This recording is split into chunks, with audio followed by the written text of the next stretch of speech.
Boa noite a todos. É com grande alegria no coração que a gente está reunido aqui mais uma vez nessa casa de amor, nessa casa que tanto nos ensina, né, a exercer a fraternidade, a caridade, e é com muita gratidão, com muito amor no coração que eu fiz esse estudo hoje para vocês. Primeiramente, eu quero agradecer a Deus a oportunidade, agradecer aos amigos espirituais dessa casa, a Falange de Amor de Pestalozzi, de André Luiz, que mantém o movimento da fraternidade aceso dentro do coração de cada um de nós. O tema que eu escolhi para essa noite, a gente vai falar um pouquinho sobre perdão e auto-perdão. Esse tema chegou para mim, eu digo que sempre quando eu escolho um tema, é aquele tema que eu preciso ouvir e que eu preciso entender um pouquinho mais para que as coisas fiquem mais simples. Como eu não creio no acaso, e eu agora, durante a quarentena, eu li muito, tive essa oportunidade de parar um pouquinho, de ler mais, de estudar mais. E eu comprei um combo de livros na Amazon. E nesse combo eram livros, diversos livros. Tem livro do Haroldo, né, do Rossandro, do Divaldo, alguns livros do Chico. E dentro desse combo veio um livro do Rossandro, que é esse livro aqui, que chama Auto-Perdão, que é uma palestra que o Rossandro fez, se eu não me engano, em 2016, e que essa palestra virou esse livro. Tanto que a linguagem do livro é uma linguagem bem rápida, bem fácil, os capítulos são bem fáceis para a gente entender. E aí, em cima desse livro, eu comecei a pesquisar um pouquinho mais para que a gente pudesse, assim como eu, entender um pouquinho sobre perdão e auto-perdão. Quando a gente fala em perdão, a gente pensa numa coisa muito grandiosa. Então, para perdoar alguém, eu tenho que ser muito mais do que realmente eu consiga ser. E aí, por essa sensação, por esse sentimento, a gente muitas vezes não exerce. Você fala assim, não, para mim não dá, é complicado. Como é que eu vou perdoar alguém que me fez mal? Como é que eu vou deixar que essa pessoa viva no meu círculo de amigos se essa pessoa me deixou, me magoou, me fez alguma coisa que não me deixou feliz, e alguma coisa grave também, muitas vezes. E aí, a gente cai um pouquinho, né, no estudo do Evangelho segundo o Espiritismo, em que Kardec e os espíritos codificadores mostram de uma forma bem clara que o amor verdadeiro, o amor puro, pleno, descompromissado, quando você tem ele dentro do seu coração, você consegue exercer o perdão e o auto-perdão. A gente começa a perceber que a gente não é um Deus, porque a gente tem essa sensação no dia a dia de achar que as coisas, a gente pode controlar a nossa vida, pode controlar nossas coisas, pode controlar o nosso dia a dia, a gente não pode.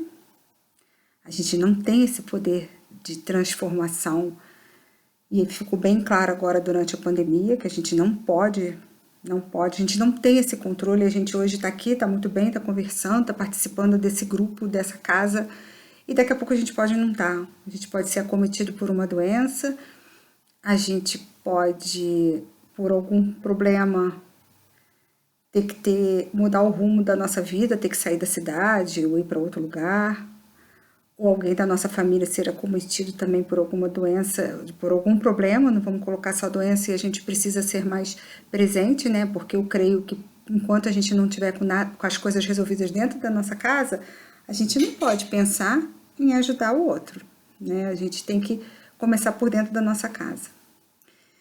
Então, é bem claro o sentimento que o amor está em primeiro lugar. A maneira que a gente ama, a maneira que a gente se doa. e a maneira que a gente se doa. Como eu olho para dentro de mim quando eu faço uma coisa que não é legal? Eu escondo lá no meu HD, deixo lá escondidinho, mas todas as vezes aquilo volta a me perturbar quando eu tenho que contar aquilo para alguém. O Rossando conta uma história muito interessante, que ele diz que você acorda naquele dia, se arruma, sai toda arrumada para poder, bota uma blusa branquinha, engomada, e você sai para trabalhar. E seu trabalho é bem distante, você tem que, naquele dia você não pode ir de carro, você tem que pegar um ônibus e depois o metrô, enfim. Quando você chega no seu trabalho, tem uma fila no elevador e você encontra as pessoas que trabalham com você e atrás você vê que tem um colega que não tá com uma cara muito boa, mais ou menos. E aí você entra dentro do elevador, quando as pessoas estão entrando, esse colega vai, vomita em cima de você. Cara, aquela blusa, naquele momento, você vai olhar para ele e falar assim, nossa, eu te perdoo por ter vomitado em mim. Você vai ficar com muita raiva daquela situação. Vai pensar, poxa, por que ele não deu uma segurada, né? Fechou a boca. E aí você fala, como é que eu vou pro meu trabalho com essa blusa toda suja? Se eu meter a mão assim, é que vai espalhar. E o Rossando conta detalhadamente, tá? Aquele patoca de vômito. Aí você lembra que no dia anterior, um colega levou um bolo para você e você tá levando a cumbuquinha pro colega para devolver a ele. E aí você abre aquela cumbuquinha assim, dá aquela arrastada na blusa e bota ali dentro. Aquela sujeirada toda. Quando você chega no seu ambiente de trabalho, você vai pro banheiro, tenta dar uma lavadinha naquela manchinha, mas aí você vai contar a história para as pessoas. E as pessoas vão falar para você que aquilo... jura que foi assim? Que isso, você tá exagerando. Aí você pega e abre aquilo. Ah, vocês não estão acreditando? Aqui, ó. É como se a gente guardasse esse potinho, quando acontece alguma coisa na vida da gente que a gente não consegue digerir, é quando a gente guardasse esse potinho dentro da nossa mochila, dentro da nossa bolsa, dentro da nossa casa, do nosso armário. E que todas as vezes que a gente fosse contar essa história, a gente abrisse esse potinho e aquele cheiro, aquela sensação ruim, tomasse conta da gente. É assim que a gente alimenta as coisas que não são legais conosco. E a gente vai criando e vai deixando isso crescer, essa coisa fétida dentro da gente, e tomando conta de outros sentimentos, às vezes, que são tão plenos e tão nobres, e que a gente vai deixando escondido. Eu começo a perceber que muitas vezes na minha vida eu não consigo exemplificar as coisas como eu gostaria.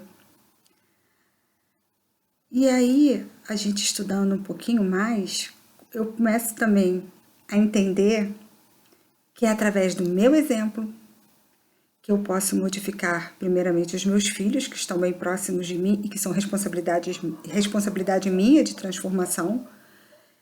Se eles me veem todas as vezes que uma pessoa pisa no meu pé, coisas pequenas, tá? Vamos falar do dia a dia, né? Porque foi o que eu falei no início, a gente só pensa em coisas grandiosas, matar, roubar.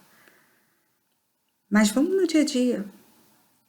Então, se eles começam a perceber que eu não tenho essa capacidade, eu não posso exemplificar para eles.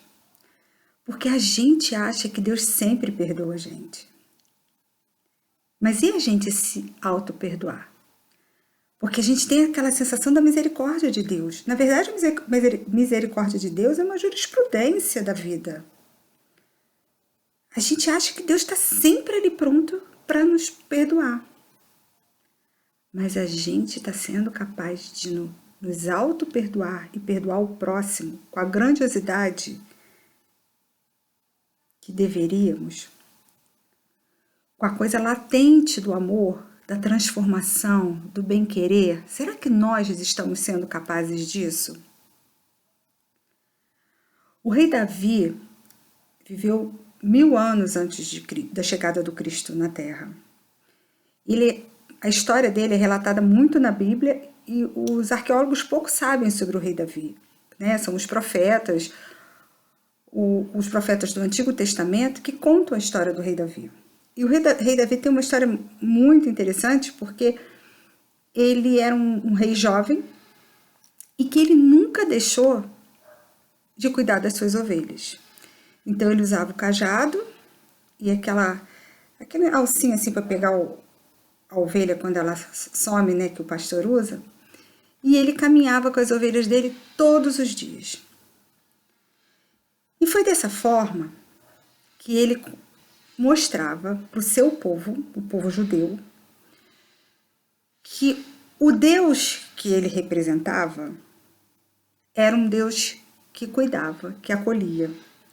E que todas as vezes que uma ovelha dele sumia, e ele procurava, e ele não cansava de procurar, e quando ele achava, ele ficava muito feliz.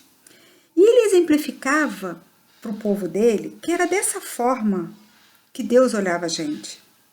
A gente pode desgarrar, a gente pode não fazer a coisa da forma correta, mas ele está ali, tentando resgatar a gente, trazer a gente de volta e tendo a alegria do nosso retorno. A gente vê isso na parábola, né, do filho pródigo, que quando o filho retorna, o pai manda matar um bezerro para comemorar a chegada do filho, de tanta alegria.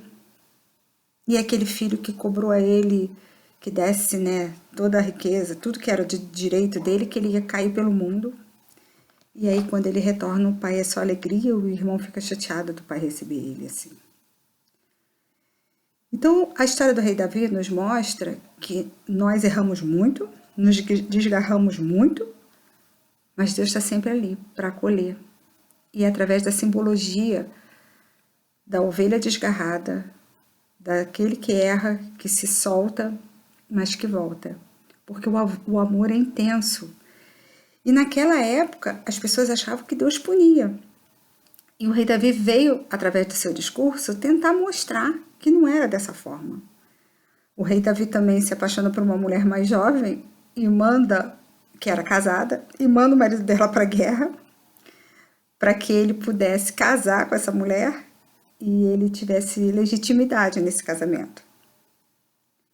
Mas nem por isso os salmos, né, ele é que escreveu os salmos que a gente vê no Antigo Testamento, tem menos valia, menos peso e menos importância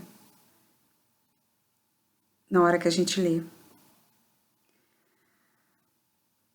Para mim, o maior exemplo de Jesus na Terra, na passagem dele pela Terra, e que isso fica muito claro no dia a dia da gente, é quando ele diz amar ao próximo como a si mesmo.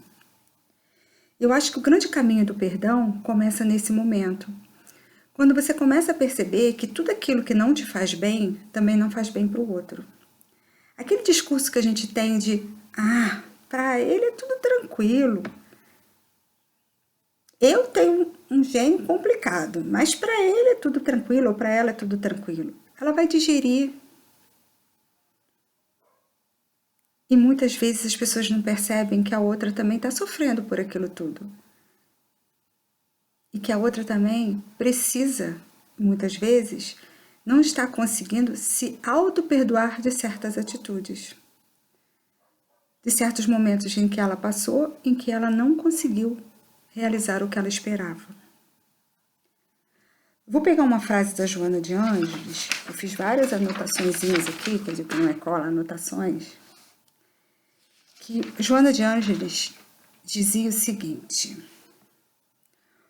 o ser consciente é aquele que nem se culpa e nem se justifica, apenas se transforma. E aí a gente vem muito ligado ao perdão, a culpa, o remorso. Perdoar não é esquecer. Perdoar é ressignificar, é redirecionar, é pegar aquele ensinamento e dar um novo caminho na sua vida.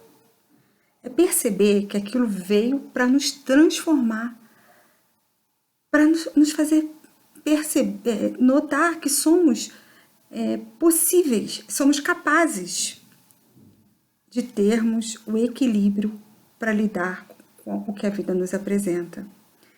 E quando as pessoas falam, perdoa, esquece. Gente, muitas vezes não dá para esquecer, mas também não dá para guardar, não dá para remoer. A dor tem que virar ensinamento. A dor tem que virar semente de novas coisas que vão brotar dentro de você. Porque quando você percebe que você realmente foi capaz de esquecer aquilo, esquecer, não é potinho do vômito, não. Você percebe que é tudo tão mais fácil e tão mais simples. E a gente tem muita dificuldade na hora do perdão, de assim, que a gente quer que falar para a pessoa, eu te perdoo, e a gente quer ouvir da pessoa, você está perdoado. Divaldo disse que isso é meio perfume, isso é meio piegas.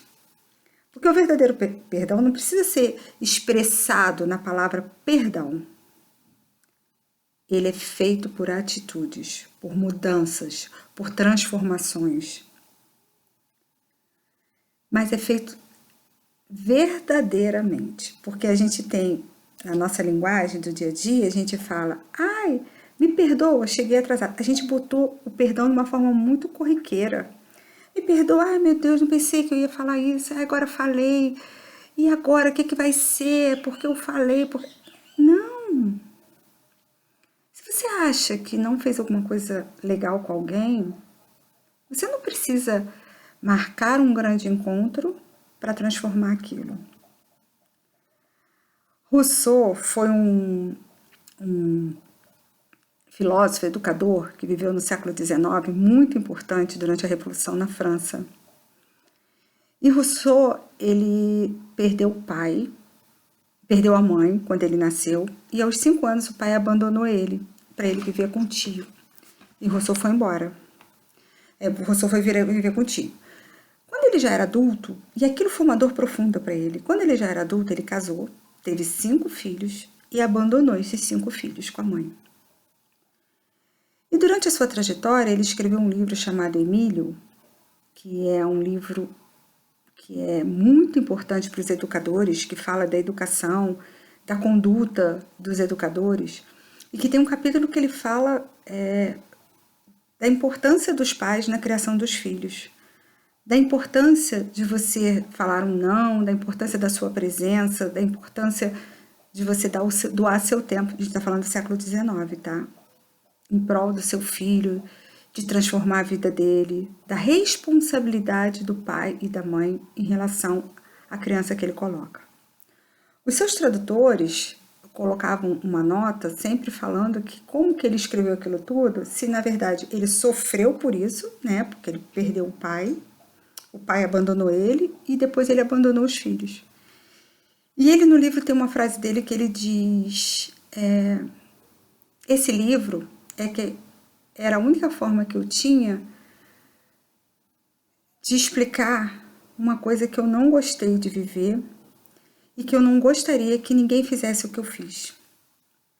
E que isso virasse um manual para que as pessoas entendessem que ele entendia que aquilo não era uma atitude correta e que ele fez esse manual de educação para que as pessoas, ninguém repetisse o erro dele. Então ele arranjou um caminho para se auto-perdoar, que foi através do testemunho dele, da história, da transformação dele, para que as pessoas entendessem o que realmente era a educação familiar. Então, esses mecanismos que as pessoas conseguem fazer e que a gente tem que buscar diariamente é que fazem a transformação da gente, é que nos torna ressignificando a nossa vida, mostrando que há muitos caminhos, basta a gente querer. E aí, com essa frase da Joana, quando a gente fala isso tudo, quando a gente fala dessa frase da Joana, que o ser consciente é aquele que nem se culpa e nem se justifica, apenas se transforma, a gente lembra também de Paulo de Tarso. Paulo, então, Saulo, vai a Damasco tentar prender cristãos, perseguir aqueles que levavam a palavra de Jesus. Quando ele está entrando na cidade de Damasco, vem aquele clarão e vem a pergunta: Saulo, por que me persegues? E aí, gente, o que ele responde a Jesus? Senhor, o que quer que eu faça? Esse momento é bem significativo porque naquele momento Jesus não fala para ele, Paulo, você está me perseguindo, assim eu não vou te perdoar, assim você não vai conseguir. Não, Paulo, por que me persegues? E ele, na hora, ele não vira para Jesus e fala, me perdoa, você era o rei que eu procurava no meu povo, você veio, eu não consegui te enxergar, e agora, depois disso tudo, você aparece aqui na minha frente, e aí, o que eu posso fazer? Não! Senhor, o que quer que eu faça? Esse é o chamamento que a gente tem que ter. Na hora que a gente se vê numa situação em que a gente precisa encontrar uma resposta, a gente não precisa ficar se justificando. É na nossa ação. A partir daí, Paulo peregrinou no deserto, né, ficou cego. E aí, quando Paulo começa o trabalho dele no cristianismo, ele abre mão de tudo e traz a mensagem da nova igreja. Paulo é perseguido por Pedro. Pedro, quando Paulo vai procurá-lo, ele não acredita. Ele fala, que é isso? Você persegue e mata todo mundo. Como é que eu vou te aceitar aqui? Como é que eu vou te passar os ensinamentos de Jesus se você só persegue, só mata? Quantos você já matou? E ele fala, eu mudei. Ele falou, então me prova por atitudes. E Jesus também, em relação a Paulo, ele vai dando as doses. Né? E aí Paulo sai pelo mundo levando o evangelho de Jesus, e são as famosas cartas, né, de Paulo de Tarso, que quando ele chega, vai fundando as igrejas, e quando as pessoas mandam mensagem para ele dizendo que aquela igreja está ficando, que as pessoas estão ficando com medo, estão deixando de acreditar, ele vai com as cartas tentando reanimar, né? A gente vê Coríntios, a gente vê várias cartas de Paulo, mas Paulo foi muito, muito perseguido por Pedro também, porque Pedro não acreditava na transformação de Paulo.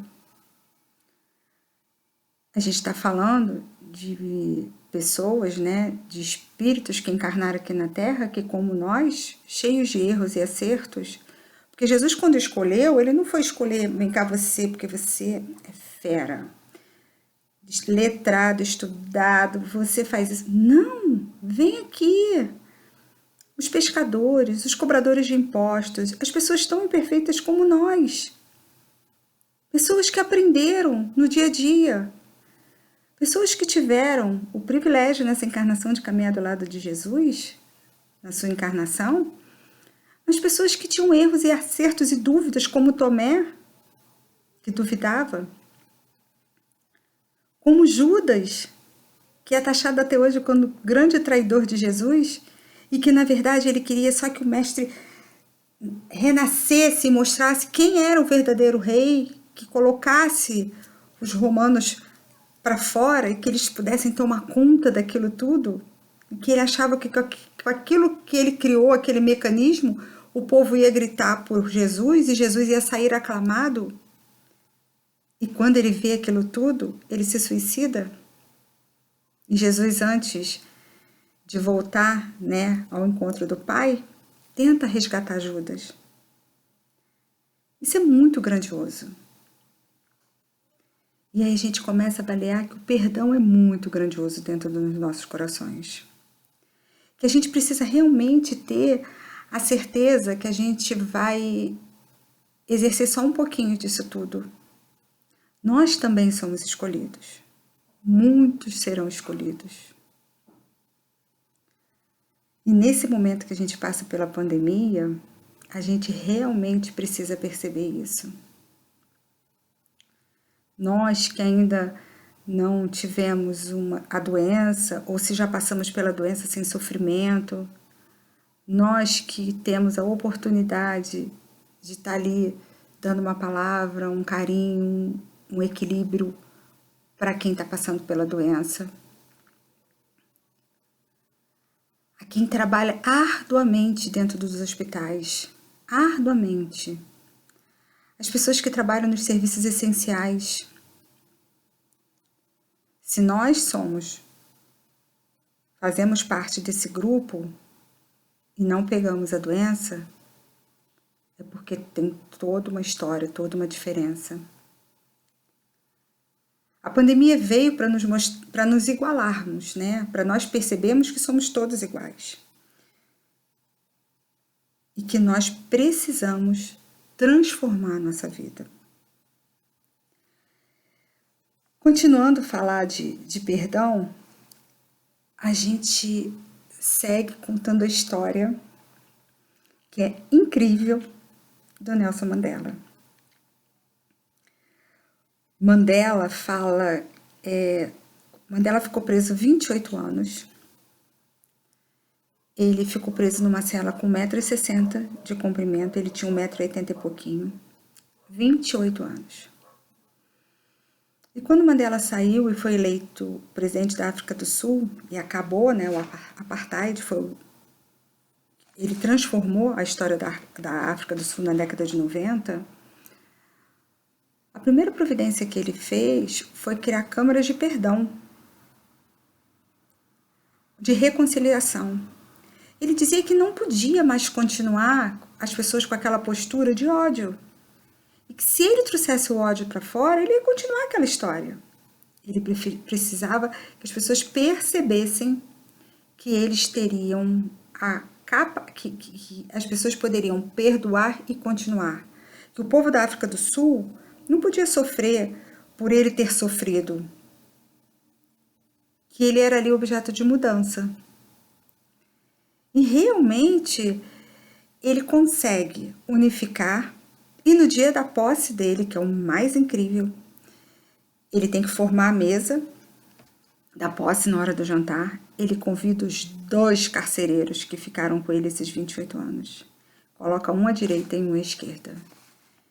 E aí todo mundo falou, tá querendo se fazer de bonzinho, você tá querendo que todo mundo fale, realmente ele é diferenciado, ele é incrível? Ele falou, não. Eu só quero que eles percebam que eu sou humano como eles. Que eu tenho sentimentos como deles. E que isso mostre a eles o quanto eu sofri, mas o quanto que juntos podemos transformar a África do Sul. Eles me alimentaram, eles estiveram ao meu lado, o trabalho deles, mas eu queria que eles percebessem que eu era humano, que eu sou humano, e que eu não tenho diferença nenhuma deles. E essa atitude de Nelson Mandela nos mostra que a gente, às vezes, por muito menos, né? Você já imaginou viver 28 anos numa cela de 1,60 m, você não podendo esticar o seu corpo? A gente está falando de conforto, de cama, a gente está falando de banho, a gente está falando de alimento, a gente está falando de dignidade. E uma delas fala isso. Eles estarem aqui é o resgate da dignidade, de mostrar para eles que eu sou digno. Porque a gente falar dos nossos dons não é feio. A gente poder usar o nosso dom para a melhoria do próximo, os nossos dons para a melhoria do próximo, isso não é vaidade. A gente tem que ter o ponto certo. Então, um palestrante como o Divaldo, que muita gente acha que ele é vaidoso da maneira que ele fala, e o próprio Rossandro e o próprio Haroldo se colocam também nessa posição, a facilidade que eles têm da oratória ajuda muita gente. Eles viajam o mundo inteiro levando a palavra, levando a história, levando o espiritismo, levando os livros de Kardec, a codificação, o Consolador, a transformação. A gente, quando assiste eles, né, como também o André Trigueiro, que a gente teve oportunidade, a gente teve um congresso antes dessa pandemia lá em Uberlândia, a gente teve a oportunidade de ouvi-los, eles motivam. Você sai de lá achando que você pode ser muito mais do que você é. Achando que a gente pode realmente transformar o mundo. E por que não? Por que não usar o nosso dom, às vezes da oratória, o nosso dom da arte, o nosso dom da escrita, o nosso dom financeiro para ajudar o outro. Que outro dia eu estava falando, o dom de se doar. A gente não pode cobrar do outro que doe uma coisa que ele, coitado, ele não sabe fazer isso. Ele não entende. E sabe o que a gente percebeu nessa pandemia, nessa reclusão? As pessoas querem muito ajudar, mas elas não sabem como. Isso já é uma faísca, uma chama que está nascendo dentro de cada um de nós. A gente buscou muitos mecanismos de ajudar. Fomos muito sensibilizados pela dor alheia, pela necessidade alheia, pela fome alheia. Eu tenho um problema particular, eu acho que da outra encarnação eu passei muita fome em relação à comida. Porque a comida é uma coisa, eu acho que a pessoa que passa fome, ela se sente humilhada, angustiada, ela se sente muito mal, porque a fome te dá irritabilidade, te dá dor de cabeça, falta de raciocínio. Então, fome é uma coisa que mexe muito comigo. E todas as vezes que alguém chega para mim, você pode ajudar? Comida, então, é muito rápido, porque é uma coisa que me toca muito. Então, é dessa forma que a gente tenta se transformar. É dessa forma que a gente tenta se melhorar. E aí falou de Uberlândia, me lembrei de Uberaba, que a gente teve a oportunidade de ir na casa do Chico. E me lembro uma história do Chico. E da outra vez que a gente conversou aqui, que eu fiz a palestra, eu falei do Chico, mas eu não posso deixar de falar do Chico, porque o Chico é o maior exemplo para mim, que passou aqui pela terra de humildade, de trabalho pelo próximo. E o Chico disse que uma vez uma mãe foi procurá-lo dizendo que ela estava muito angustiada, que ela não conseguia dormir, porque o filho dela tinha morrido, tinha sido assassinado, e que ela não conseguia dormir com esse momento, mas não era só por isso. É porque quando ela chegou na delegacia, que prenderam o assassino do filho dela, do lado de fora ela viu uma mãe, uma esposa, e umas 4 ou 5 crianças. E aquilo foi um misto de dor dentro do coração dela, porque ela falava, cara, o cara fez isso com meu filho, tirou a vida do meu filho, um cara jovem. Mas ela tá ali, ó, aquela mãe tá chorando que nem eu. Aquela esposa, aquelas crianças não vão ter um pai tão cedo próximo deles. E ela falou pro Chico, Chico, o que eu vou fazer com essa história toda? Como é que eu posso transformar isso tudo?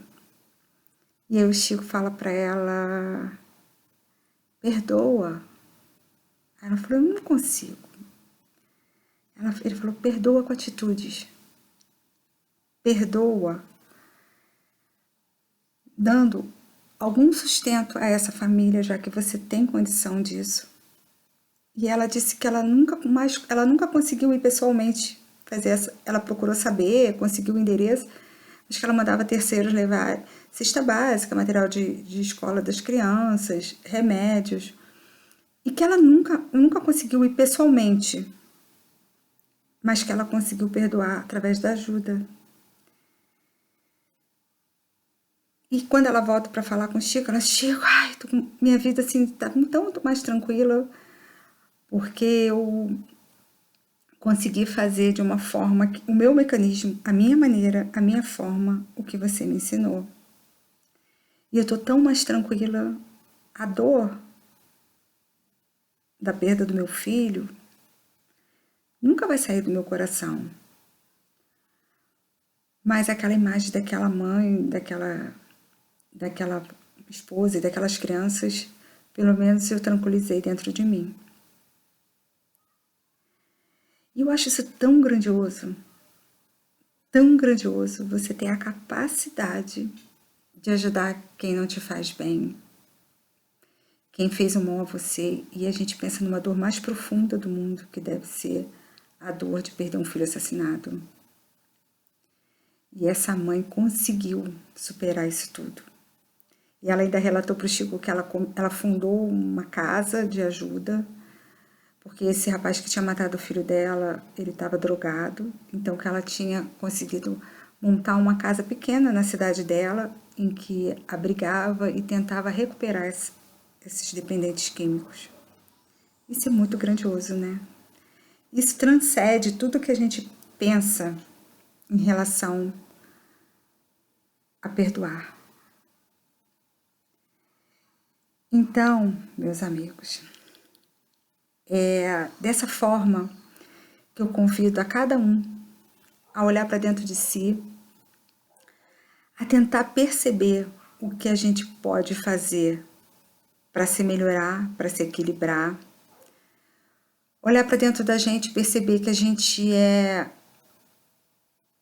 cheio de defeitos, que a gente tem muitas coisas dentro da gente que a gente não gostaria, que a gente traz culpas, remorsos do que eu poderia ter feito. Não, a gente pode fazer. A gente ainda está aqui. A gente ainda está caminhando. Eu poderia ter feito alguma coisa diferente. Eu posso fazer alguma coisa diferente. É aquela frase do Chico que a gente não pode voltar atrás e fazer um novo começo, mas a gente pode parar agora e fazer um novo final. E primeiro a gente tem que se auto-perdoar. No domingo, no Fantástico, passou uma matéria sobre dois pais. Um pai de uma moça de 28 anos que foi morta na boate Bataclan, naquele atentado, e o pai de um dos terroristas que se matou durante o atentado. Eles se encontraram e fizeram um livro. No primeiro momento, aquele pai teve um pouco de dificuldade de querer conversar com o pai de um dos assassinos da sua filha.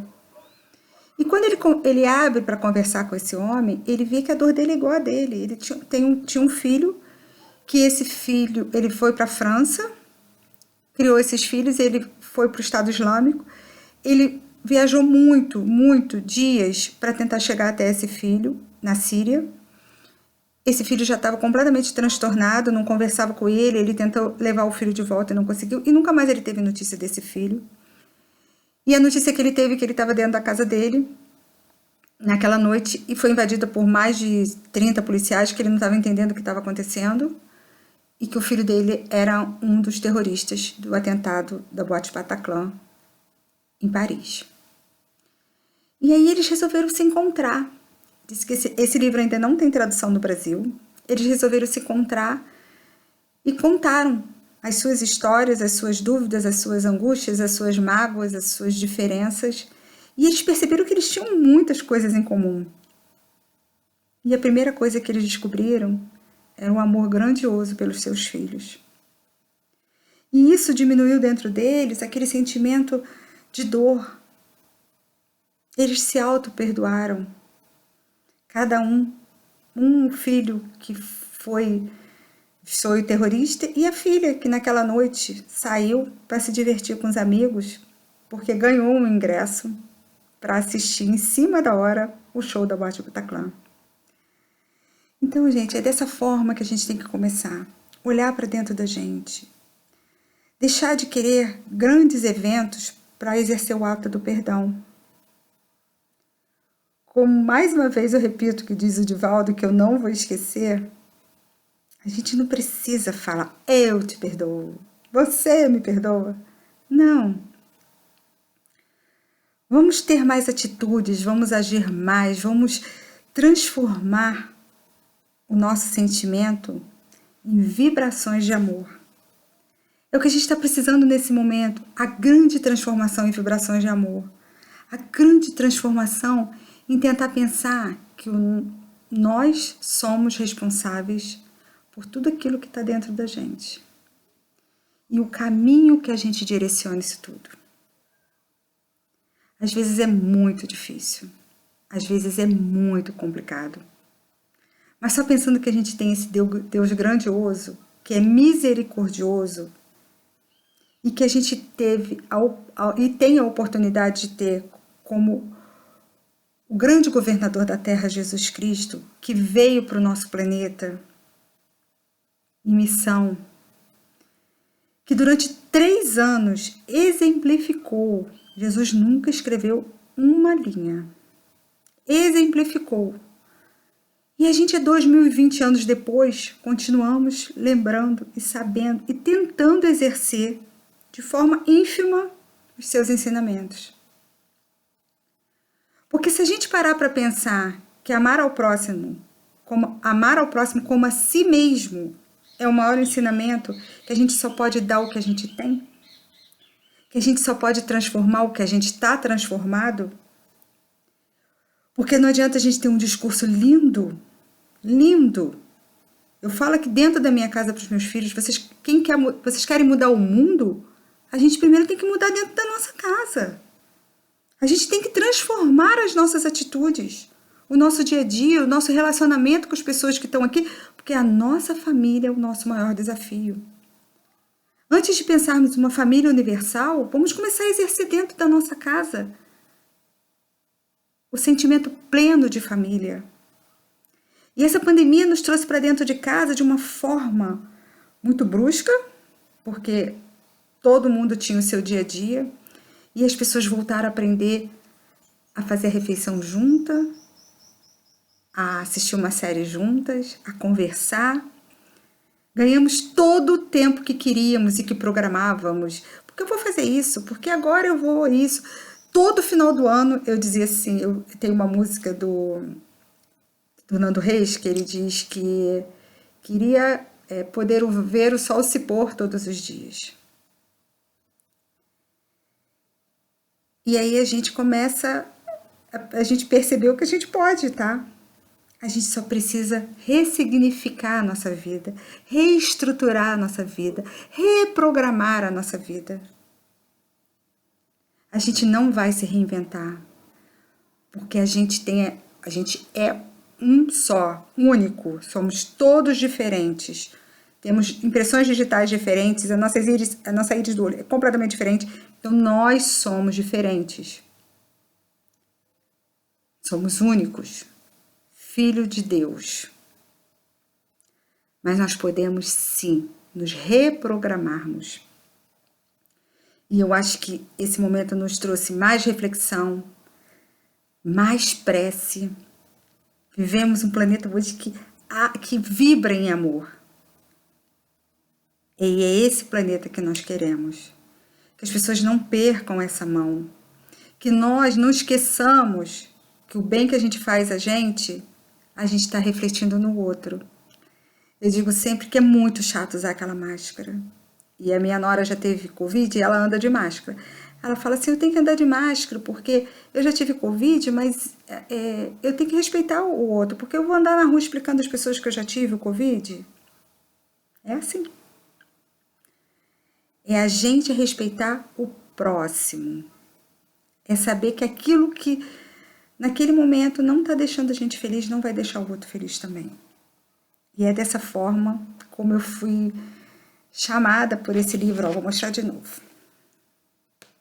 Leiam, que é excelente, que eu convido a todos vocês também. Que a gente possa ter uma noite cheia de paz, de energia, de equilíbrio, e que a gente comece a exercer agora o auto-perdão e o perdão ao próximo. Que as nossas atitudes sejam sempre refinadas no tratamento ao próximo, mas principalmente no tratamento a nós mesmos. Nós não somos perfeitos, ainda temos muitas encarnações a caminhar para isso. No Livro dos Espíritos, não sei se na questão 1002, fala que é perguntado se as pessoas que nessa encarnação fizerem tudo perfeito, elas serão absolvidas de todos os seus erros. E os espíritos respondem que a gente nunca vai ter noção do que é perfeição, do que é plenitude, porque a gente não tem ainda essa capacidade. Então, vamos nos cobrar menos e vamos agir mais.